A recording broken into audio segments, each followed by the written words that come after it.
உங்க வீட்ல நீங்க வேலைக்காரி வச்சிருக்கீங்க தானே? வேலைக்காரி இருக்கிறார்கள். அதான் நான் கேட்டேன். எங்க ஒரு பக்கம் வச்சிருக்கிறதுனா வேற. ஓ, உங்க வீட்ல வேலைக்காரி இருக்கிறார்களா? இருக்கிறார்கள். மாதம் எவ்வளவு சம்பளம் தரீங்க? மாசமானா 12,000. என்னது? ஒரு மாசம் ஆனா 12,000. மாதம் எவ்வளவு சம்பளம் தரீங்க? மாதம் 12,000. ஒரு வருஷத்துக்கு எவ்வளவு சம்பளம் தரீங்க? 12 × 12 299. நீ டீ கடை பாக்கி வச்சதெல்லாம் இங்க சொல்லிக்கிட்டு இருக்காத.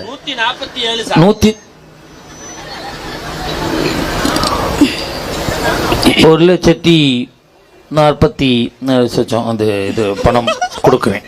நான் கேக்குறேன், ஒரு வருஷத்துக்கு 1,44,000 ஓவா தரீங்க.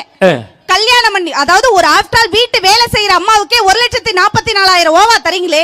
கல்யாணம் பண்ணி வந்தவனே வீட்டுக்காரியா, சமையல்காரியா, ஆத்துக்காரியா, புள்ள பெத்து போற மிஷினா, இத்தனை வேலை செய்யறமே, மாசம் இவ்வளவு கூட எந்த பெண்களாவது நாங்க கேட்டிருக்கோமா சார்? நீலாம்பூர் பெண்களை சப்போர்ட் பண்ணுங்க, கேட்டிருக்கோமா புருஷனை பார்த்து? வேலைக்காரிக்கு சம்பளம் கொடுக்குறோம், வீட்டுக்காரிக்கு சம்பளம் கொடுக்கறது இல்லைன்னு கேக்குறேன். நாங்க கேட்டிருக்கோமா? வேலைக்காரி அவ பாக்குற வேலை சரியில்லைன்னா போடினா அடுத்த வீட்டுக்கு வேலைக்கு போயிடுவா.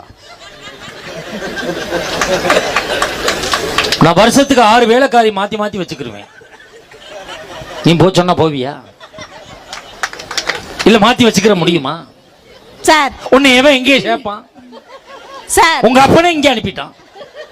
நீ எங்க இரு, கேட்ட கேள்விக்கு பதில் சொல்லி ஆகணும். வேலைக்காரி நீ ஒன்னா? வேலைக்காரி நாங்களும் ஒண்ணுன்னு சொல்லல. அப்புறம் என்ன அவ சம்பளம் கேட்கற, நீ கேட்கலன்னு என்ன அர்த்தம்? அதை தாண்டி வேலை செய்யறமே கேக்குறமான்னு கேட்டேன். அதான் கேக்குறியேன்னு. நீங்க கேக்குறங்க நியாயத்தை இந்த ஊர்ல நான் நீலாம்பூர்ல கேக்குறேன். கேளு.